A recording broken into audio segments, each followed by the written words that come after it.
Hey, it's BT with the BT Cotagp review. Thanks everybody for watching. It was great meeting everybody at Coda. Great times. It warmed my heart to know you guys watch this. I mean, from the bottom of my heart, it warmed my heart to know you guys watch this. Thank you so much. Thank you for meeting everybody. And don't think I was being rude if I, left real early. Usually my feet hurt or I had to use the bathroom. I drink a lot of water, I had to use the bathroom. Anyway, so it was great meeting everybody and thank you so much for watching. Anyway, let's get to the GP review.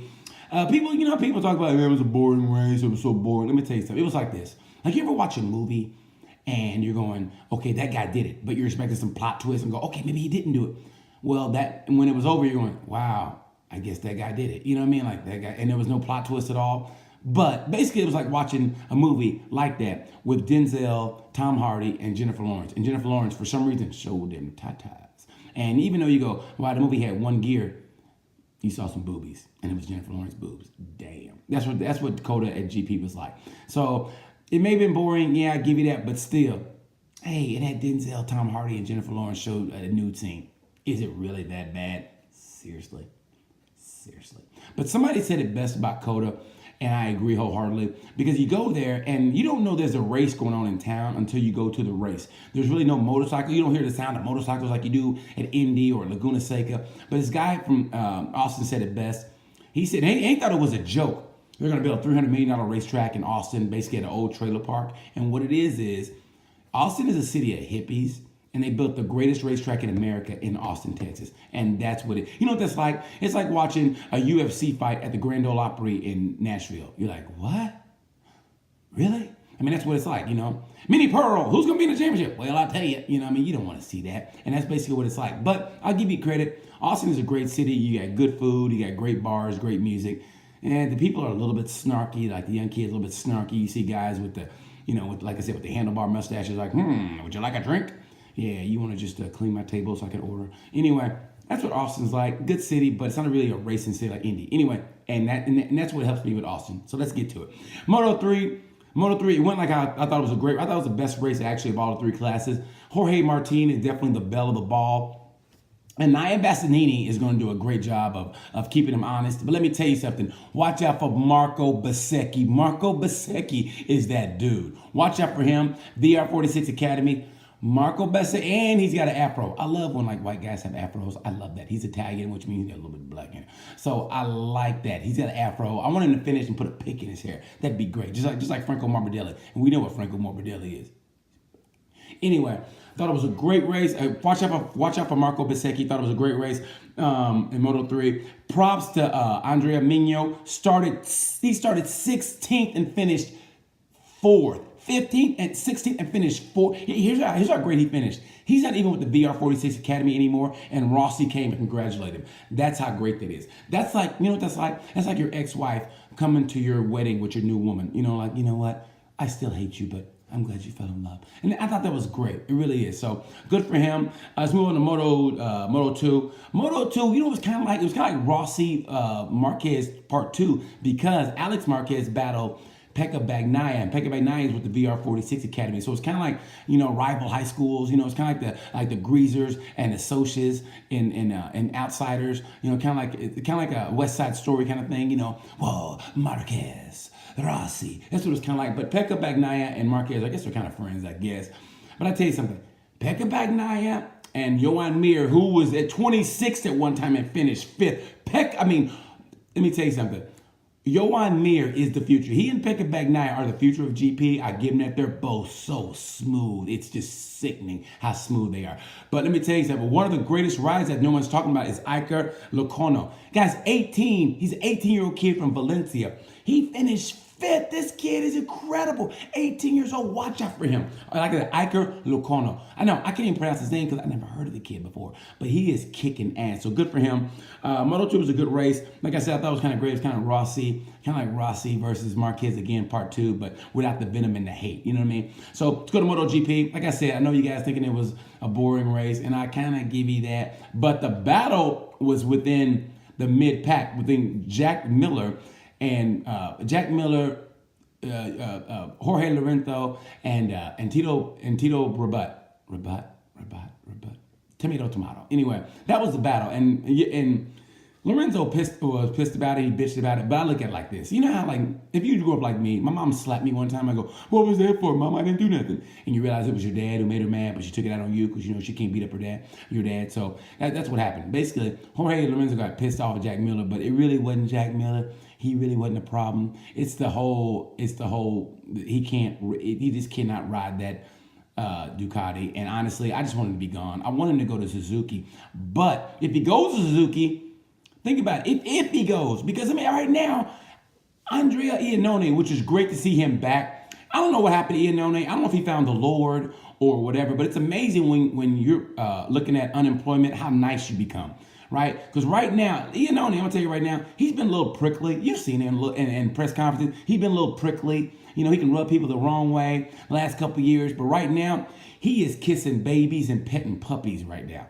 Right? He's nice. He's smiling. Like, you ever see somebody who never smiles and they smile? You're like, this is weird. And that's what it's like. He's smiling. He's saying all the right things. And he's consistent. He's finishing the points in the top in the last 3 races. You know, he realizes now, hey, if I can't win, I'm not just going to battle. I'm going to get these points and live the fight another day. And he's saying positive things. Like, he goes, you know what? Nothing is impossible. You know, nothing is impossible. He's saying all the right things.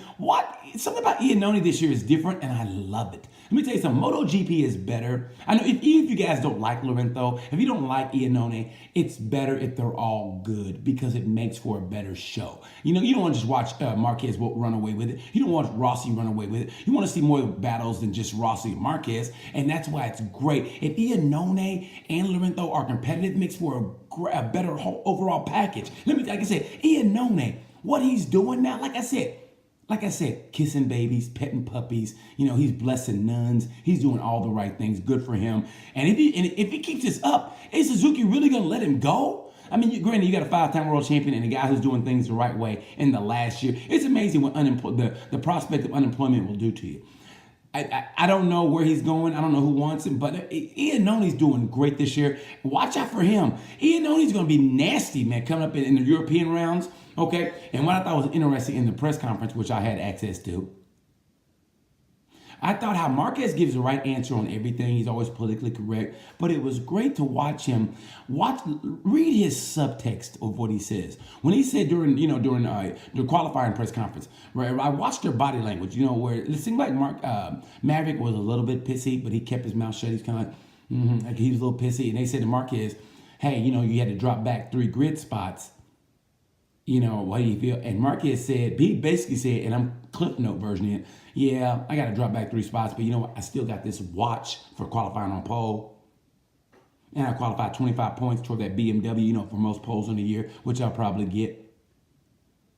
So it's just amazing to watch Marquez. I mean, honestly, yeah, that lit a fire under his butt. You know, talking about Argentina and it was his fault and everything. It never fazed the kid. And he took it. And Marquez said this after I asked the question. Yeah, me. After I asked the question. I know I'm kissing my own ass, but I don't care. Nobody else does it. Anyway, so he said, he goes, you know what? I do my talking on the track. How great he does his talking on. How great is that? That's what you want a champion to do. He does his talking on the track, and that's exactly what he did. He whooped their ass. I haven't seen an ass whooping like that since the time I got a whooping at my own birthday party for pushing this girl off this big wheel.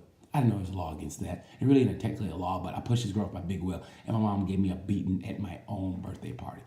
Anyway, that's neither here nor there. But Marquez, that's what Marquez did. He bottled it up, and he kicked their ass on the racetrack to the point you couldn't say anything about him. Marquez is on a different level with that Honda right now. But it was interesting for him to say, Marquez said he wasn't comfortable battling anybody on his bike. That's why he wanted to get the big lead, which I thought was interesting, right? He said he wasn't comfortable in a tight race with somebody. That's why he took the big lead, and he tried to kick their ass that way.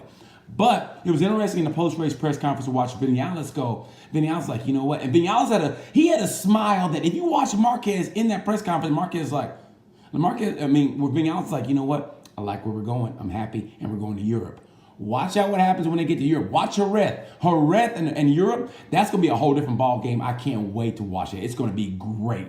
Watch them. It's going to be great racing. Maverick's happy. I think it's going to be great racing. Anyway, let's get down to it. Almost over for this. Rider of the race. Rider of the race in Moto 3. I got to give it to Andrea Migno. Start off 16th, finish 5th or 4th. You got to give it to him. He's rider of the race. Rider of the race in Moto 2. I got to give it to Johan Mir. Johan Mir started, at one point, he was 24th and he finished 4th. What? That's incredible. Like I said, the kid is the future of Moto 2. MotoGP, rider of the race in MotoGP. Rider of the race, MotoGP, Danny Pedrosa. Pedrosa, broken wrist, freshly broken wrist. He has the most physical track on the circuit, 20 turns, 3.4 miles, and he still finished, what, 6th? That's a 6th grade Danny was doing his thing. 6th grade Danny did his thing. I call him 6th grade Danny because he's about the size of your average 6th grader. And I'm being generous there. Actually, your average 4th grader, but that'd be kind of mean. So anyway, and also what I heard at the after party, yes, I was at the after party, damn off the chain. I think it's done and dusted. Watch out for Johan Tight Shoes Zarco. Zarco's going to KTM. I don't know what's going to happen to my boy Bradley or Paul Espargaro, but I think it's good. I think it's a done deal. Johan Zarco, who he deserves it. He deserves it. He's going to KTM. So look for it. I think it's going to be great racing. Thank you guys for watching. I hope you guys enjoyed the review. I hope I see you guys somewhere on the track. Until then, you know the word.